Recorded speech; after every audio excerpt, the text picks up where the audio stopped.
Luke, how you doing, sir? Al Adamsen, good to see you, my friend. Good, great to see you. Thanks for making time this morning. Really, really appreciate it. We've been talking about doing this Absolutely. for quite a while, and I'm super excited that we're making it happen. So, before we get into things, how about a quick introduction about who you are, what you do, and where you do it? So, most importantly, I'm uncle to Al's children, Cash and Ave. That's what makes me most proud. Currently, I got a couple sweet gigs. I'm really, really fortunate to do a lot of leadership development at a couple high-tech companies in the Bay Area, as well as been working at University of California, Berkeley MBA program, specifically the executive MBA program for about 10 years now. So it's a sweet mix of kind of in the academics and also in the trenches. Yeah. Well, I mean, you have been helpful to me over the years, and we've talked about obviously not specifics of your coaching experience, but also really looking at some key themes. And you have gone through a program that is around integral coaching. And so I want you to talk a little bit about that. Sure. And specifically the mindfulness work that has been not only getting more popular, but it's also the case where it's getting out of the kind of floofy, esoteric weirdness. It's actually becoming mainstream, and it's actually finding a home in how we do things, particularly leadership development. So, what are your thoughts there on the integral coaching approach and mindfulness specifically? Sure.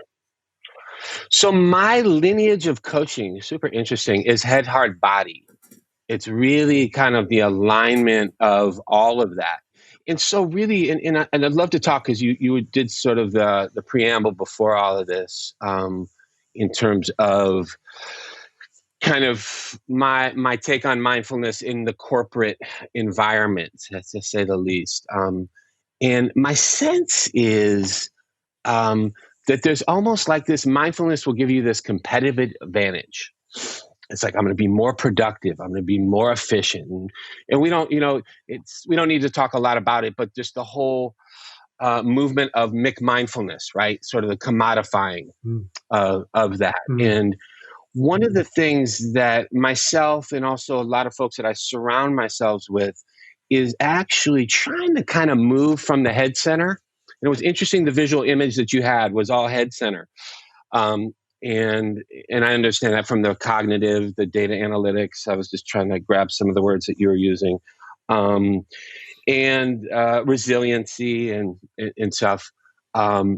Is that a lot of what I've been playing with, and also folks I think that are steeped in this more head, heart, body approach to staying awake, is actually beginning to quiet the inner voice.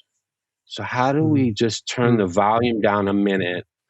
And so a lot of one of my teachers, Wendy Palmer, taught me, was almost like, it's almost like you're trying to kind of like stay, like stay in the heart, stay in the body, good dog, just stay. So no, it's funny because it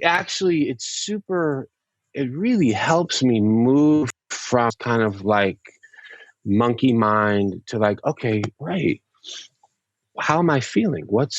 Do I have empathy for this other human being across from me? Am I about to step into a room of 500 people and connect with them from a heart center, as opposed to be smarty pants and hit them over the head with a bunch of slides and numbers? And how do I actually embody that? Like, so how do I actually show up in a way that's no bullshit, that's the real deal, such that there's trust, all the stuff that all the stuff that you're trying to capture in the analytics, right? Is there trust? Is this someone that I want to follow? Is this somebody who am I safe? So I just want to throw that out there, that I think a lot of times mindfulness gets hijacked into this place of efficiency and I guess the thing I keep saying is like competitive advantage. Like, how am I going to like be my best self kind of vibe? And I think a lot of from a head, heart, body is more of like, how can I stay open, present, and connected? And I know it sounds super duper Northern California. Let me just finish out. It sounds super duper Northern California woo woo, but I can claim that because I was basically born and raised in Berkeley. So, and I just want to say the fact that Oprah has been talking about this for the last 10 or 15 years makes our work a lot more accessible. Yeah.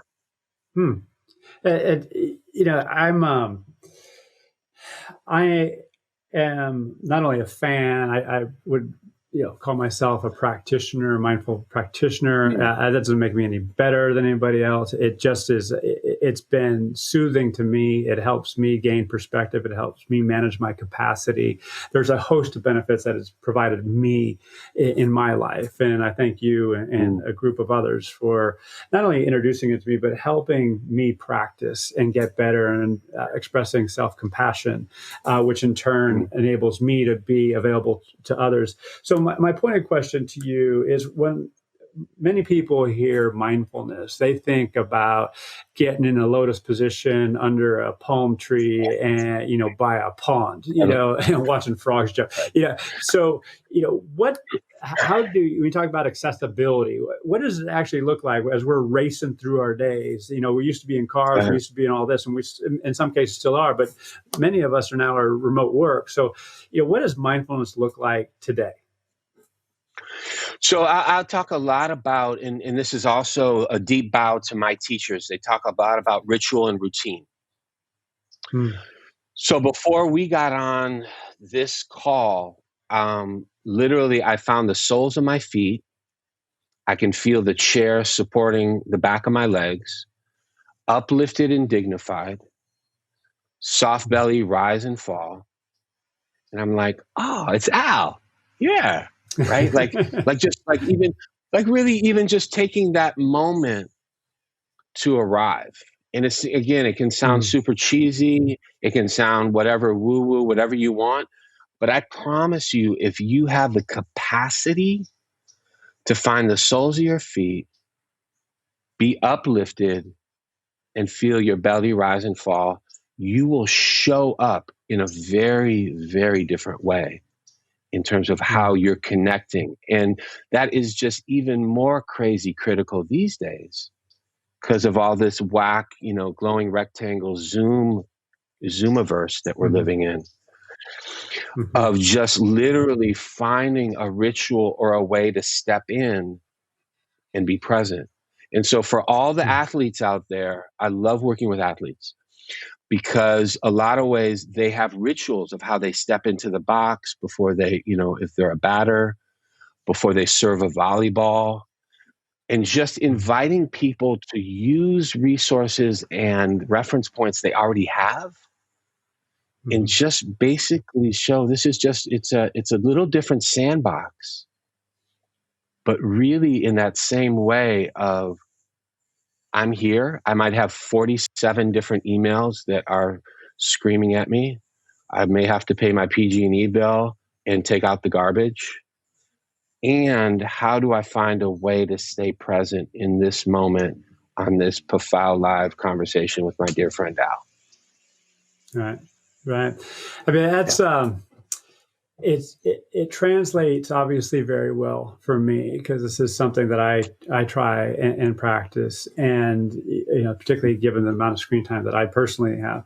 What I find challenging, and there's great opportunity, I believe, in this challenge, is that people will sit at the room, they'll sit on a call, and then things unexpected will happen. And they'll get a report that doesn't reflect well on their business unit and potentially on them personally.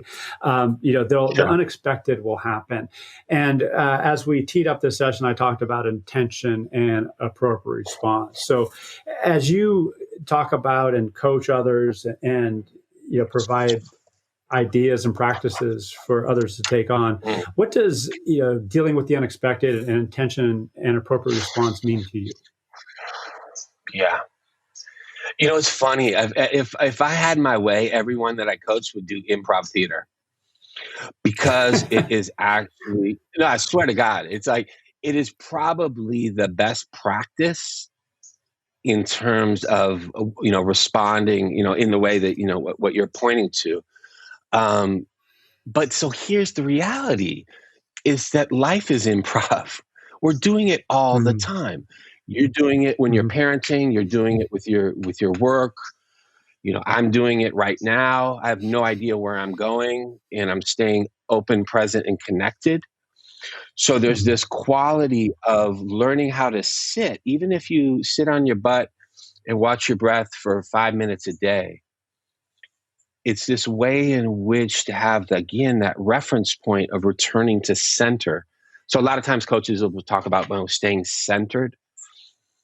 Again, from a body perspective, for me, that is so grounding. Soles of my feet uplifted, belly rise and fall. It's my freaking mantra all day long. It's not sexy. There's no bling bling. To quote our beloved Allen Iverson, we're talking about practice. That's what we're talking about. That's what we're talking about. And so, I just want to put out there that I think the quality, the way in which you can be with what arises or turn and face with what arises is actually fundamentally one of the most skillful qualities of an evolved leader. And I noticed this a lot. So I do a lot of coaching at Google. And I do a lot of coaching. It's interesting. I've worked with a lot of folks up at the Berkeley MBA who are getting offers for new jobs, as wild as it sounds, right? They're onboarding with people they've never met. They're inheriting teams who they haven't been in the same room, so they don't have a spidey sense of how they're showing up.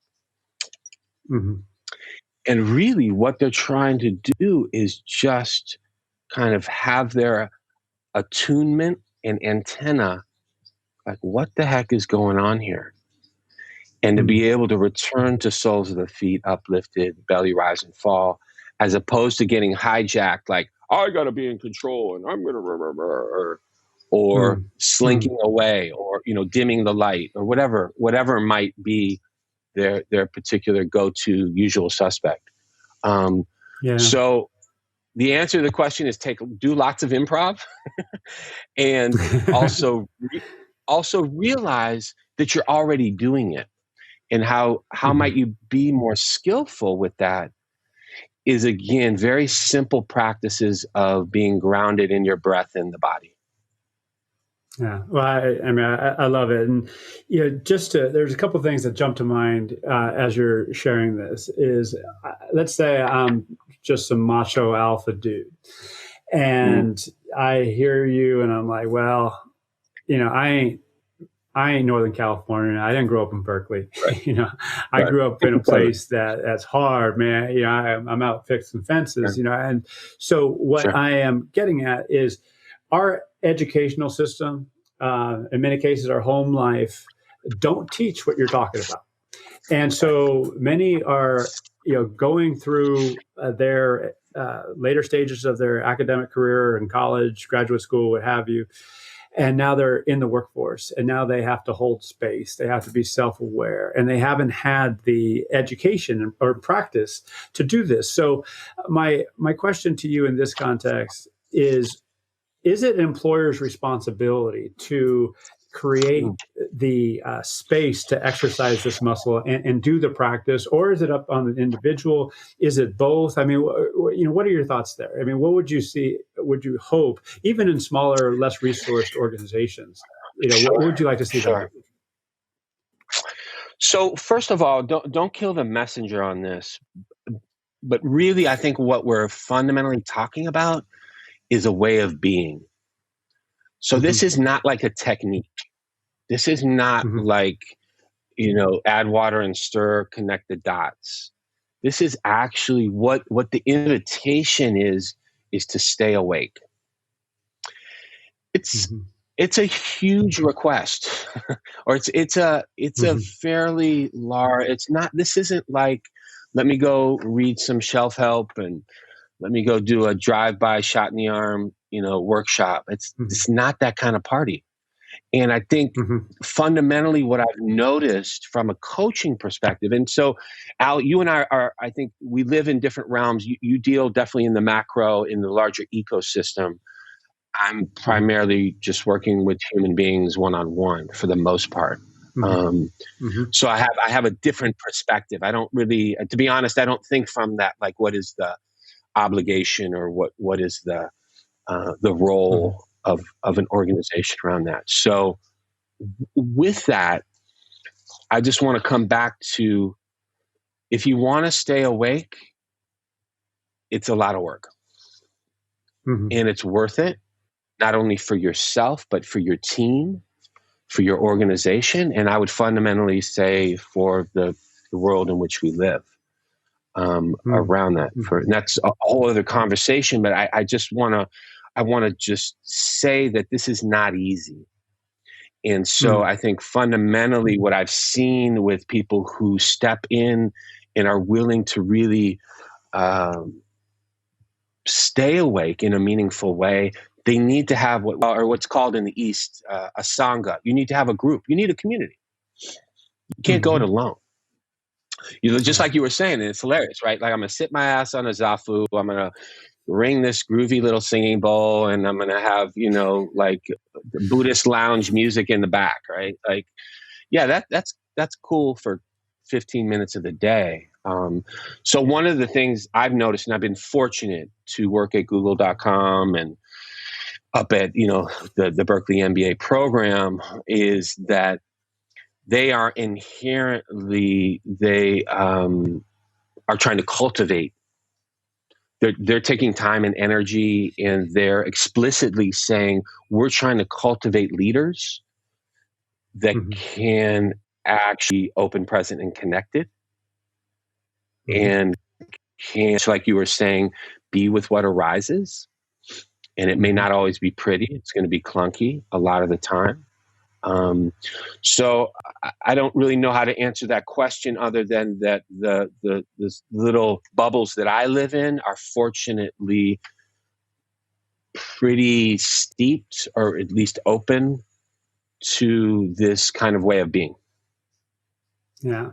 And that has arguably, I mean, it could be a driver, it could be just a byproduct of the success, but if there are a group of individuals, if there's the entire organization that is more mindful and aware and compassionate and curious and all these good things, then that can't help but create a more positive, open culture that reflects those values. And just as that as a premise, I mean, that can be debated.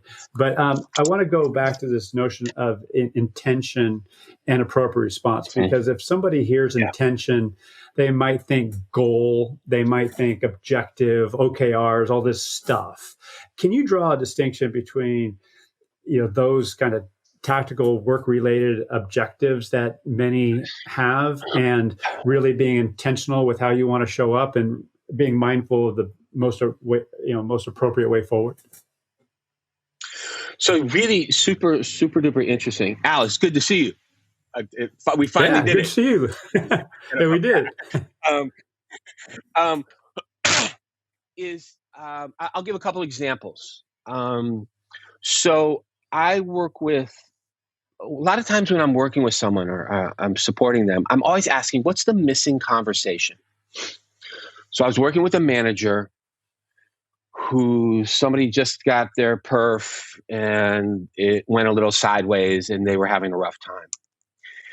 And so the person that I was coaching, I was really kind of trying to better understand is like, what is it that you want from this conversation? And let's just call the person Frederick. And he was saying, well, I'd really like for them to know that they are seen and heard, that I'm really taking in that they're bummed, right? And genuinely, and so we sat with that. So what would that look like? It might be like actually not saying much, quieting. It might be the nature and the quality of the curiosity. It might just be literally like softening your heart, like getting in their shoes. right? Being, beyond yourself. So that's just one example of how to help people see staying awake in that moment, in that conversation. Frederick probably has a greater possibility of saying, "Hey, Megan, I get you. I've been there." Or, what are we going to, I want to acknowledge, yeah, you didn't get strongly exceeds. You're not, accelerated promo is probably not going to happen. And so doing kind of a yes and. I'm doing that all day in coaching. So, again, I'm not very head centered. I'm not your data guy by any stretch. I'm probably, because people that I work with are pros at that. They got it wired. They'll have it wired for life.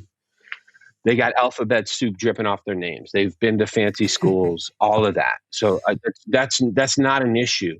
It's more been kind of like stay, like drop in, like, oh, right, I want to show up for Megan in this way. Oh, right, if I drop back into the soles of my feet, uplifted, belly fall, I'm not wrapped up in like, am I doing the right thing? Am I being the groovy greatest, manager that ever was? I'm actually taking time to witness. I don't know if that answered your question.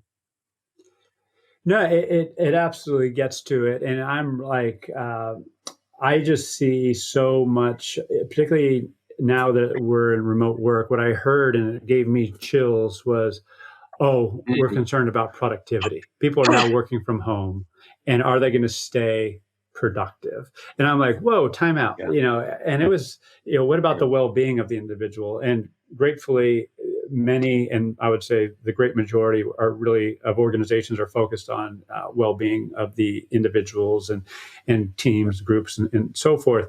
But really, how to make it happen and make it stick has been, the challenge. And so I want to have that a bit as context setting, because as we come up on time, I want to ask this question. Everything that you're talking about, when you talk about awareness, curiosity, compassion, showing up, screams the fact that if we do that for all types of people, then there's going to be greater empathy, greater connectedness, and you probably know where I'm heading, is diversity, equity, and inclusion. There's so many resources and energy around it right now, yet when you talk about mindfulness practices, it's often over here and DE&I is over here. So without being overly prescriptive in your response, I mean, what do you see as the connection there, if at all, between a mindfulness aware approach and truly empathizing and making people feel seen, heard, and empowered? Yeah. So I want to kind of circle back to the intention and appropriate response. So my sense is that if you're stepping into a conversation or you're stepping into a situation, for you to have clarity of like, am I wanting to stay open? Am I wanting to actually be on to my unconscious bias? Am I actually stepping up in here and wanting to learn and potentially be schooled? Am I open to hearing some things that are gonna make my body contract and potentially get defensive? Like really tapping into like, what is the intention in that situation? So that's huge. I can't tell you the amount of coaching I'm doing now around racism, around sexism.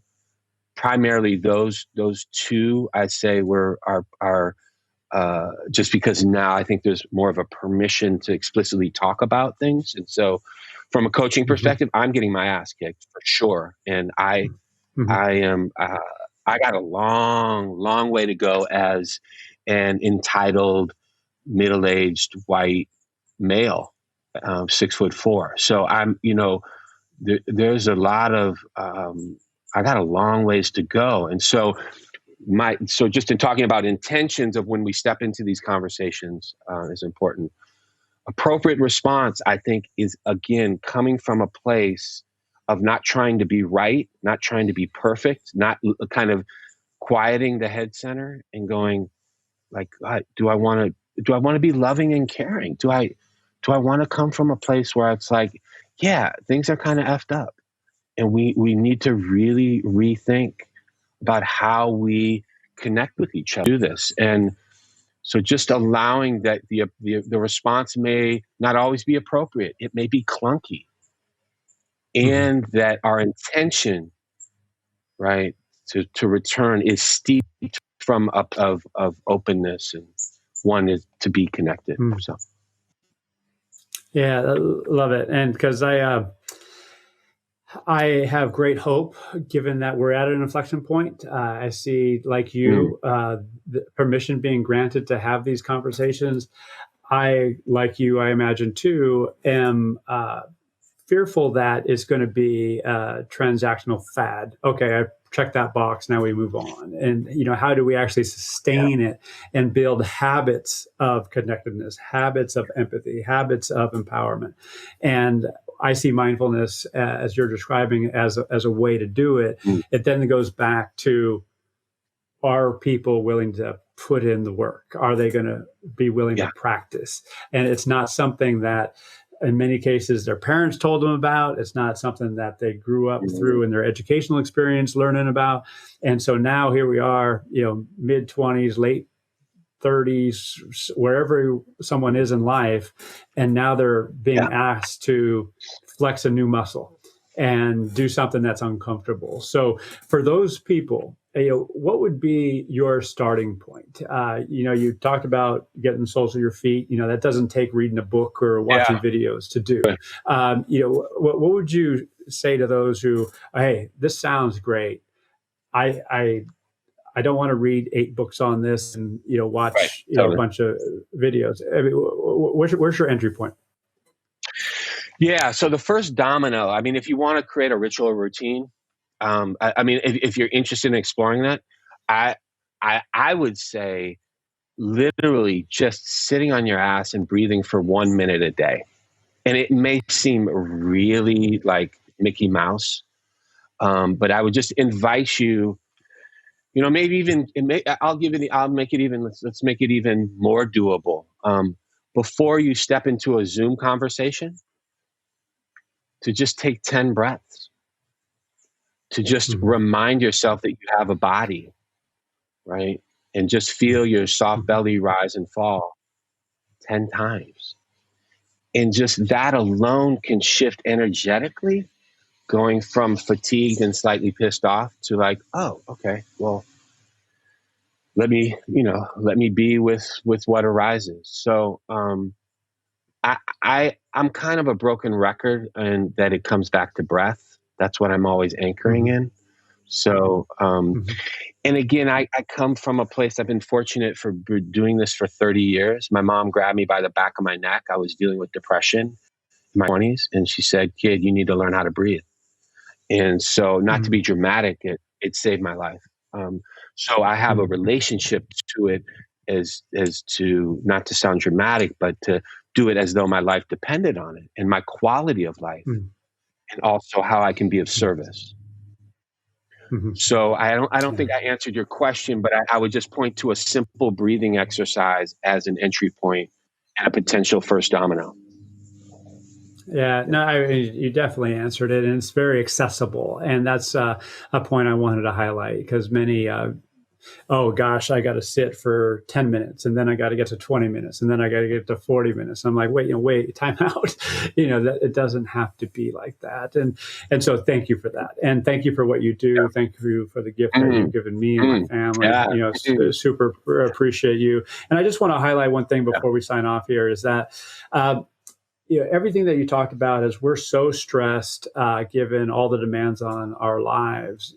Taking this time actually elevates capacity, and it helps us, be aware, prioritize, do all these other things, which, again, has been a gift to me as I race through life. And if we have a bunch of direct reports or people that we're working with, able to control the pace of life and not getting caught up in that hamster wheel is hugely empowering. So, thank you for that gift that you've helped me nurture over the years. And, thank you for doing what you do. As we wrap, any closing comments, and how can people learn more about you and what you're doing? Totally. But the first wrap I want to have is, first of all, I just really want to commend you and feel honored to be your friend and your peer, because what the nut you're trying to crack is so important. And I think we're coming at it from different angles, but definitely in the same spirit, I think, in a lot of ways. And it was interesting. I was thinking last night before I got on here, I was like, are we really talking about the future of work, or are we talking about the future of people? Like how, like who we are as a people. And work is just one aspect of how we show up. And my sense is that the invitation of staying awake and staying present is really about looking at the sort of the wholeness of who we are. And work's a huge part of that. But I was just like, what's the future of us? So I was playing with that last night, and I was just kind of we'll talk later about that, but I just want to do that. You know, I'm really, you know, I work up at Berkeley MBA. I'm working over at Google. You know, if you ever want to chat or whatever. But you know, again, just honored, and I also just want to say, now this for a long time is, I love the tag "People Dare to Forgive." I just, you know, I think inherently in the spirit of that, and what we're all trying to do is become more human and just become more real. And how do we as a community do that? And so I feel grateful to, you know, connect and would love to continue the connection in any way that I can support. Count me in. Well, thank you, my friend. And yeah, thank you for doing what you do and being who you are. We're all blessed, and all those who interact with you are blessed. So, you know, thank you again. So, yeah, we'll talk again soon. There's much more to discuss. So thank you, and see you soon. Yeah. Sure. All right. Yeah. Be well. All right. Take care. Bye-bye. All right.